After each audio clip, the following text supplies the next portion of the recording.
I'm gonna be real with you guys. Binging this series was a slog, and I think my brain is actually smaller because of it. If you don't give this video a like, all my suffering will have been in vain. Thanks in advance, gamers. Also check me out on Twitter, Instagram, Twitch, and Discord. Links in the description. On July 14th, 1999, just over 8 years after this planet was blessed with my entrance into it, the world bore witness to the release of what is arguably still one of the scariest horror movies ever made, The Blair Witch Project. Perhaps the most famous in the found footage genre of films, the movie follows a group of teenage documentarians who are shooting a project in the small town of Burkittsville, Maryland, interviewing residents about the local myth of a witch that lives in the woods.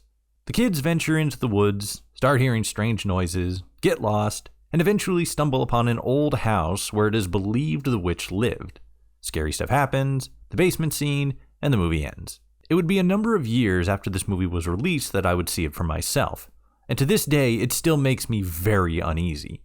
But part of the reason for that is unrelated to the film itself. You see, in October of that same year, just a few short months after the film came out, Cartoon Network, on some absolutely sicko mode demon time mindset, had the 10 billion IQ galaxy brain idea to create commercial inserts for their lineup based on the Blair Witch film. These inserts seeing the Scooby-Doo gang follow a very similar plot as the source material. They interview townsfolk in a small town, get lost in the woods, get chased by a monster, not all that different from the normal shtick. But there was something extra unsettling about seeing such light-hearted characters in such a real and dark setting. Not to mention that this was all done with early rotoscoping technology, so old Scoob and the gang were in the real world, making it all the more freaky. As I said, these inserts also played during the month of October, one of the darkest months of the year, and would run between their normal shows, making it incredibly disturbing when you go from watching Dexter's Laboratory to this. What are we gonna do now, Velma? There's no food, no clean clothes. I haven't painted my nails in 2 days. Shh! Did you hear that? Hello? Hello? Looking back on these clips now, they're mostly just visually impressive for late 90s technology, and they're kind of goofy. What you have to remember though is that 8-year-old Toshi saw these in his grandmother's house, in the woods, in the dead of night, and was scared shitless by them. These things fucked up an entire generation of kids.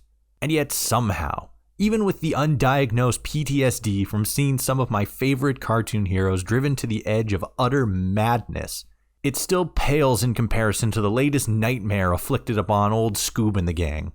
And no, I'm not talking about all the WWE crossover movies. I'm talking about the HBO Velma series. Pitched as a more adult-orientated reimagining of the Mystery Gang's origin story, you got the classic gang of Fred Jones, Velma Dinkley, Daphne Blake, and Norville, not Shaggy Rogers, as they investigate mysterious murders in the small town of Crystal Cove. Shaggy's black, which is cool, but they made him some nerdy dweeb who simps for Velma and gets cucked by her at least once. Oh, and the show wants you to know he's very anti-drugs. Man, if I ever even think about getting into 420 culture, or especially 420 related humor, kill me.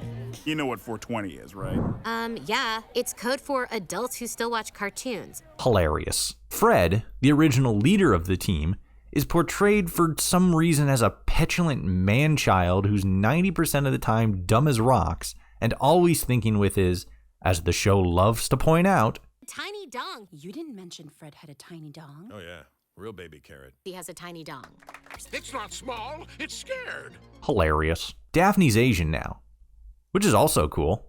I don't actually have that many complaints about Daphne. She's pretty decent in the show.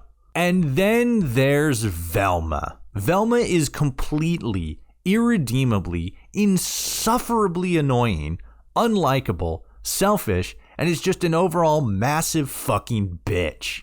She constantly treats everyone around her like garbage, manipulates people to get what she wants, is openly racist, and seems to lack almost any and all social skills. She uses Norville to cheat at math, despite apparently having a genius-level intellect. She fakes a panic attack to make Daphne spend more time with her, slings stereotypical epithets at people like lesbians being good at solving mysteries, and never misses an opportunity to take jabs at white people. Velma, by and large, is the worst character in the entire show, by a country mile. I'm talking like a Kansas country mile, where it's just all flat terrain. But unfortunately, the show is just filled with awful people like this that all seem to hate each other, but at the same time are all weirdly horny for each other. Through different series of events, Fred falls in love with both Daphne and Velma on 2 separate instances, and they both fall for him. And then there's this weird on-again, off-again thing between Velma and Daphne, all of whom at some point or another despise each other. Also, there's this really weird meta moment at the start of episode 3 where the show builds up to some really weird point it's trying to make, like it's some huge unanswered question that's been hanging out in the breeze. So yeah, let's do this. I've avoided it long enough with winks and nods. Let's finally talk about the only thing you've ever really wanted to know about me. Is Velma Dinkley? Yes. Yes, she is. We have known she's gay for decades. This was actually something I discovered while researching for this script. Apparently, James Gunn was the one who directed the 2001 Scooby-Doo live-action movie, and really wanted to play up the fact that Velma was gay, but had to water it down for Warner Brothers. So no, this is not some huge revelation. You're just trying to make it seem new and shocking as part of your weirdly toxic woke humor show, which is frankly a little insulting for longtime fans of the characters. It's also super insulting how dirty they did their Shaggy Tumblr fanfic insert in this show. Shaggy used to be this uber Chad stoner who was accidentally a banger with the ladies, and through memes became one of the strongest characters in existence, able to solo both Goku and Melania from Elden Ring with less than 1% of his power. Ultra Instinct Shaggy was even made canon in the intro to the 2021 Mortal Kombat Legends Battle of the Realms WB intro title. But in Velma, they just dunk on Norville relentlessly in the first few episodes. He's introduced into the show as just a straight up simp for Velma, and is actively laughed at when he confesses his feelings for her, and then is later just straight up cuckolded by her when Daphne kisses Velma in order to stop her panic attack at the end of episode 2. Which, by the way, is just an awful thing to do in order to help somebody through a panic attack. Don't sexually assault somebody who's having a mental health crisis. As a show that outright claims itself to be enlightened. And how do you feel about race-blind casting, Daphne? Well, as an Asian woman, I think it's cool. I mean, not to oversimplify a thorny issue, but everyone loves it when white people play Jesus or a professional boxer. Why can't it ever go the other way, right? Yes. I wasn't expecting such an enlightened answer from such A bitch. That's a pretty fucked up thing to try to normalize. Even though Norville does grow a little over the course of the season, it's still so disrespectful to see this one undisputed king of Riz reduced to a snack streamer with daddy issues. They did the same thing with Fred. In practically every other series, Fred is just a solid guy who drives the van and loves traps. I'm tired of being afraid. I have feelings, world, for traps and Daphne. What's wrong with that? Yet for some reason, Fred, the only character in the main crew that the show decided to keep white, is portrayed as this snobby, entitled, barely even developed humanoid thing that also seems to just exist to get dunked on. A lot of the time, this show just seems to hate men, because it's got stuff like this in it. Holy crap, no wonder men are so desperate to hold onto their power. This is the easiest shit ever. As a guy, I can do anything.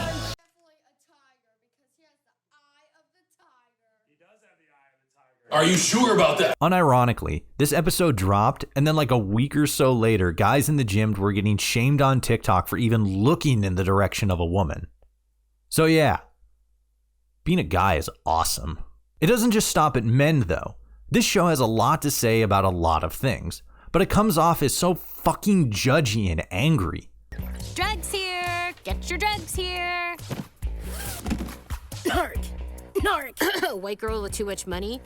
White girl with too much money. That's not a socially acceptable response to being called a narc, Velma! Like, what even is this scene? Velma's selling drugs in the most narc way possible, and when called out on it, she immediately goes to racism without missing a beat. If this scene was race reversed, the show would have been canceled within 24 hours, and the network would be having to do so much damage control to sweep this under the rug to try to avoid trending on Twitter. The show also seems really eager to shove sex in your face, like how the opening scene of the show takes place in a woman's locker room with a bunch of totally naked girls showering, or the time that the middle-aged town mayor says this. Ooh, they are so hot, daddy like it. Oh, I almost forgot the best part. The girls that the mayor was talking about, as well as the main cast of Velma, Daphne, Shaggy, Fred, and the majority of the other characters in this show are all in high school. Teenagers. 15 years old according to this official promotional image for the show. It's also just powerfully disrespectful towards its original source material. The namesake of the show, Scooby-Doo, isn't even in the first season, but instead only exists in the form of an acronym mentioned in a few episodes. He called the program the Special Covert Operations Brain Initiative, or Scooby. Scooby? And wait, what did Scooby do? Oh, and I lied. Scooby actually is in the show. There he is. That's what the show thinks about its main source.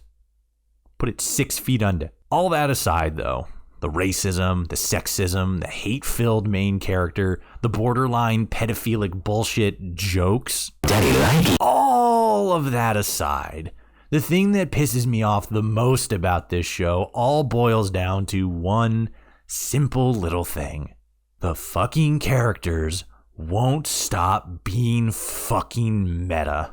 The first scene in the series is a bunch of totally naked 15-year-old high school girls talking about what a tired trope it is for TV shows to show gratuitous nudity in its pilot just to get more people watching, while doing the very same thing that show is mocking.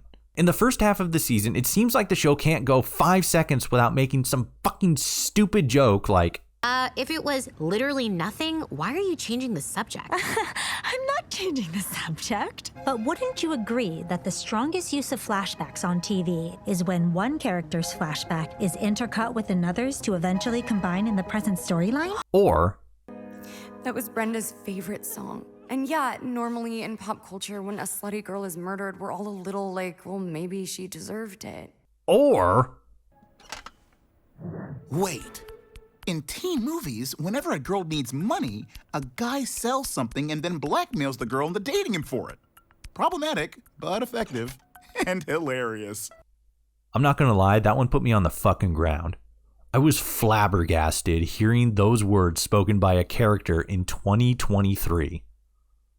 Like, what the actual fuck? None of them are funny. Not a single one. Some of them are just way too fucking esoteric to even understand. Like, there's this one movie that Velma mentions not liking called Serpico. I had to Google that one, and it turns out it's a movie starring Al Pacino that came out in 1973. I'm sure that the white Gen Z Twitter liberals this show was made for will totally get the reference to a 50-year-old movie about police corruption and just bust a gut laughing. There are so many moments in this show that are just huge what the fuck moments that I could go on and on and on, and have definitely gone on for way too long at this point. So I'll wrap it up with this. Velma is perhaps the most racist, sexist, misandrist, misogynistic, hateful, angry, who was this show made for show that I have ever seen in my entire life. And the worst part is that it probably could have been salvageable at some point along its production.